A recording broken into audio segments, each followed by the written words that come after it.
Hi అన్న. Hi అన్న. YouTuber Prasad Behra మీద కేసు పడింది, లైంగిక వేధింపు. ఎలా చూస్తారు? బేసికల్లీ ఇదిగోండి, రోజుకి ఒకసారి కలుస్తాం. ఎందుకు కలుస్తామంటే చెప్తున్నాను, గణపతి కాంప్లెక్స్లో రోజు ఒకసారి కలుస్తాం. నేను అంటాను అనమాట, అడుగుతాను బేసికల్లీ ఇది నిజం చెప్పేది, 2 నిమిషాలే మాట్లాడతాను. కానీ ఏం చెప్తున్నానంటే, నీకు ఇంత స్టార్డమ్ ఉంది కదా అన్న, 10 రూపాయలు చాయ్ తాగడానికి గణపతికి ఎందుకు వస్తున్నావు అంటే, అరే మనం ఇక్కడి నుంచి వెళ్ళాను రా, దీన్ని వదలద్దురా, మనం ఇక్కడికి వస్తే ఏదో కొంచెం గుడ్ ఫీల్ ఉంటుంది రా. రోజుకి 24 గంటలు అయితే 20 గంటలు నేను స్కిప్ట్ వరకు అదే ఆలోచిస్తాను రా. ఓ 2-3 గంటలైనా ఎంజాయ్ చేస్తాను రా. వచ్చి నన్ను అయితే పలకరిస్తాడు, నేను పలకరించడం, ఎదవాడనో ఏదో ఒకటి కొంచెం. ఆయన బేసికల్లీ ఆయన లైఫ్లో ఒకసారి దెబ్బపడ్డది ఏంటి, డివోర్స్.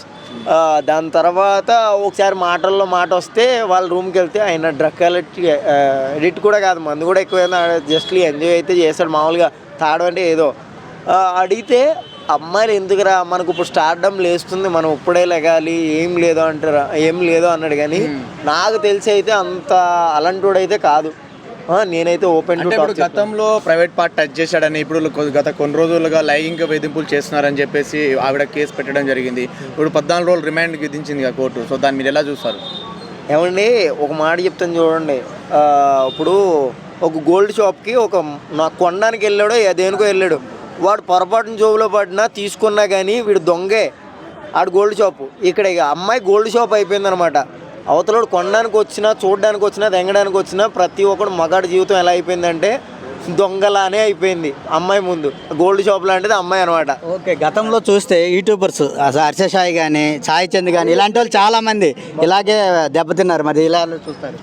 అంత జరగదులేండి. ఎందుకంటే ఇక్కడ ఎవరున్నారంటే పాయింట్ టు పాయింట్ మాట్లాడతాడు ప్రసాద్ బెహ్రా అన్న. ఎందుకంటే చాలా మంచి వ్యక్తి అండి, నిజంగా చాలా జెన్యూన్ టు హార్ట్. నాతో కలుస్తాడని కాదు కానీ మంచివాడు అనమాట. అంటే గణపతి దగ్గర చాలామంది ఓల్డ్ పర్సన్స్ ఉంటారు, వాళ్ళకి వచ్చినప్పుడల్లా 100-50 నా జోబులో డబ్బులు తీసుకుని వాళ్ళకి ఇస్తాడు.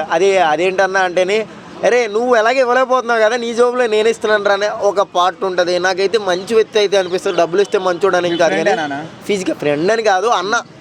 జస్ట్ నేను ఇంత గుడ్ విల్ ఉంది నీకు, ఇంత ఫేమ్ ఉంది అన్న, నువ్వు ఎందుకన్నా ఇక్కడికి వస్తావు రోడ్ మీదకి ఎట్లా అంటే, అరే ఇవన్నీ ఇప్పుడు వచ్చినాయిరా, మనం అయితే స్టిల్డ్ ఎప్పుడు ఒకేలా ఉంటాం అన్నారు. నేను చూసి షాక్ అయ్యాను. నాకు నార్మల్ ట్రోల్స్లో వస్తుంటే చూసినా నేను షాక్ అయ్యాను. ఇదైతే మాత్రం 70% 80% వరకు నిజమైతే కాదండి నిజంగా. ఎందుకంటే చాలా మంచి వ్యక్తి. ఏమో కొంచెం అలాగా తొక్కుదామని చూస్తున్నారో, లేకపోతే తెలుసు కదా గోల్డ్ షాప్ని ఎవడొద్దు చూడడానికి వెళ్ళినా కానీ అట్లా ఉంటుంది అనమాట. నాకైతే ఇది ఫేక్ అనిపిస్తుంది. జర దీంట్లో నిజమేంటో పోలీసులు మీరే కొంచెం మా మగాళ్ళకు కూడా ఏదైనా చట్టాలు క్రియేట్ చేయండి. మా వాళ్ళకు కూడా బాధలు, బంధుత్వాలు, దిల్లు, ఫ్యామిలీ అన్నీ ఉంటాయన్నమాట. జర ప్రసాద్ బెహ్రా అన్న సైడ్ నుంచి అయితే గుడ్ పర్సన్, చాలా అంటే చాలా గుడ్ పర్సన్. తెలిసాను కాదు, నిజంగానే మంచి పర్సన్. జర ఏం జరుగుతుందో దేవుడే చూసుకుందాం.